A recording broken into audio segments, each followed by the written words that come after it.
your gold medalist. And from behind came DeGrasse, and he's done it.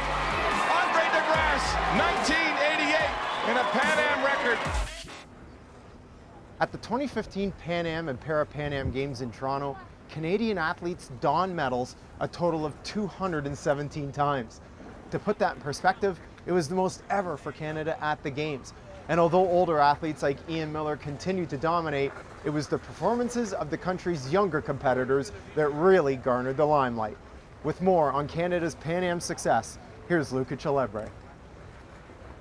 For over 40 years, Ian Miller, one of the most decorated Olympians in this nation's history, has been the face of the Summer Games for Canada.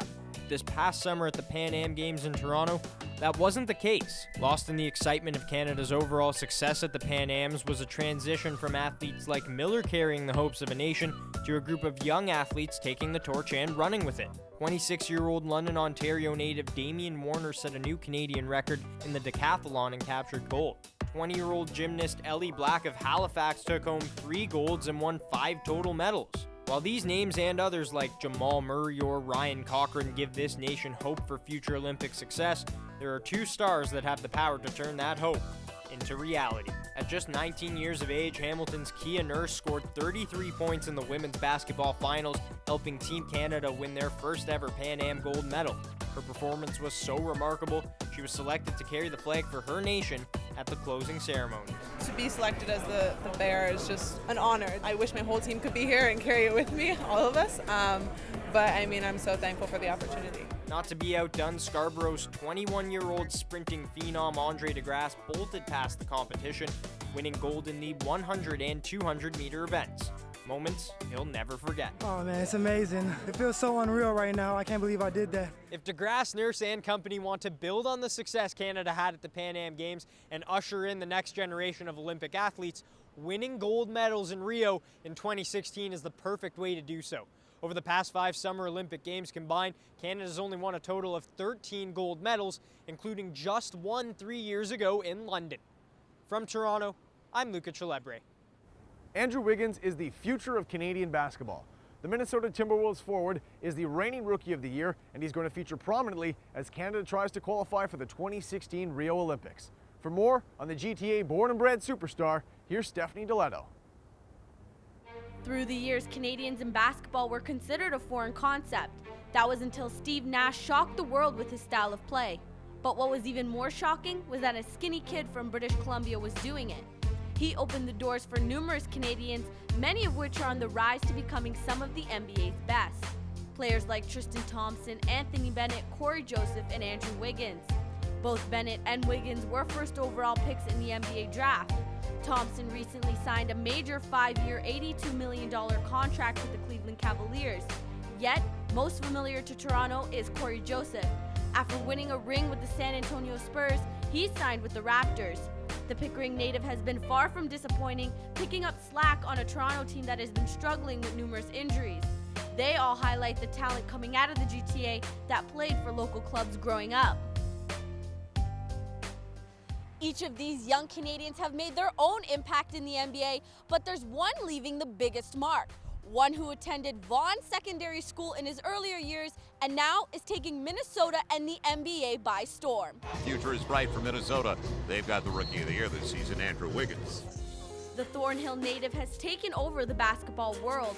He dominated the FIBA Americas this summer and averages 21 points a game for the Timberwolves. The 20-year-old is looking like a potential NBA All-Star where he will be able to perform in front of a home crowd and show those who have doubted Canadians that a young kid from Toronto can not only play, but dominate what's traditionally been an American sport. From Toronto, Stephanie Diletto. Soccer's popularity in Canada is undeniably on the rise, and 2 young stars will be major factors moving forward.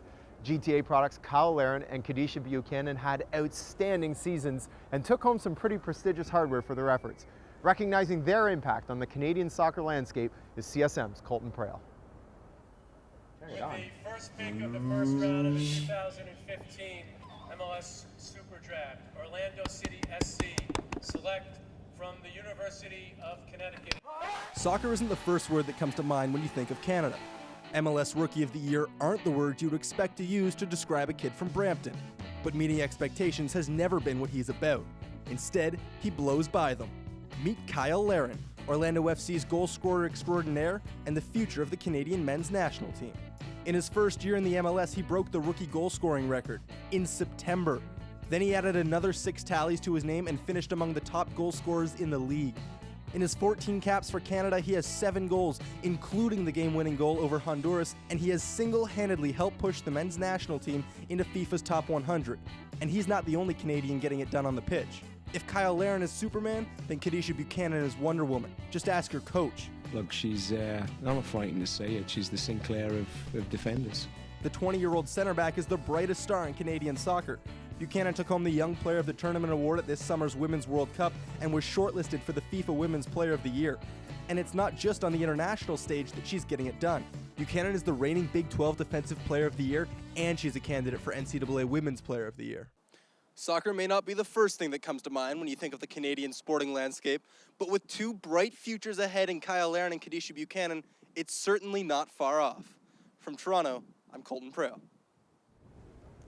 Let's be honest, Torontonians weren't super psyched about hosting the largest sporting event in Canadian history this summer with the Pan Am and Para-Pan Am Games. However, once the groans over the HOV lane subsided and Canadians started winning a boatload of medals, those groans, they turned into cheers. For more on our athletes' performance, here's our Pan Am panel. Thanks, Carlisle. Rodney Hiemstra here with Tyler Van Vagel and Sean Millette. Guys, 18 of the events at the Pan Am Games were used as qualifiers for the Olympics in Rio. Canadians will be making the trip down there as a result, but who can we look for to repeat the performance that they had here? Andre DeGrasse is the one you're going to really want to watch. He's a 100-meter sprinter and a 200-meter specialist. He took gold in both events. And Puma clearly saw something as they're signing him to a $30 million contract, the same contract Usain Bolt was given at the age of 20. And another is pole vaulter Sean Barber. He's coming off an NCAA title at Akron University and a gold medal at the Pan Am Games. At just 21 years of age, he already holds a Canadian pole vaulting record, 5.93 meters. And Rod, it's clear his career is on the up and up. Switching to team events, there's a new one next summer that Canada could very well medal in. Women's rugby will make its debut in Rio. Canadians coming off a 7-0 performance here and crushing the competition with this combined score of 285-19. Be a little bit tougher for them down there, though, with teams like New Zealand, England, and Australia in the mix. Yeah, and another women's team that everyone in Canada seems to be talking about is the Canadian women's basketball squad. Following a gold medal performance at the Pan Am Games against US, they swept the FIBA Americas, qualifying them for the Olympics in Rio and moving them 2 spots up in the world rankings. They now sit at 7th. And the future looks bright because they're doing all of this with an emerging dominant force in 19-year-old Kia Nurse. Now you're sticking with the hoops on the men's side. They took silver at the Pan Am Games, all led by Anthony Bennett and Andrew Wiggins. And another player that had a breakthrough performance was Jamal Murray, and he's not even in the NBA yet. He's currently in the NCAA, so really watch for him come Rio. We should also point out that every one of the Para-Pan events was used as a qualifier for the Paralympics. Canadians did very well there, including both the men's and women's wheelchair basketball teams. They had great crowds on hand, so hopefully they and the other para-athletes can use that kind of momentum as they head back to Brazil. Coming up on 416 Rewind, we review a crazy year for Milos Raonic and Eugenie Bouchard, and a hometown boy nearly wins the Canadian Open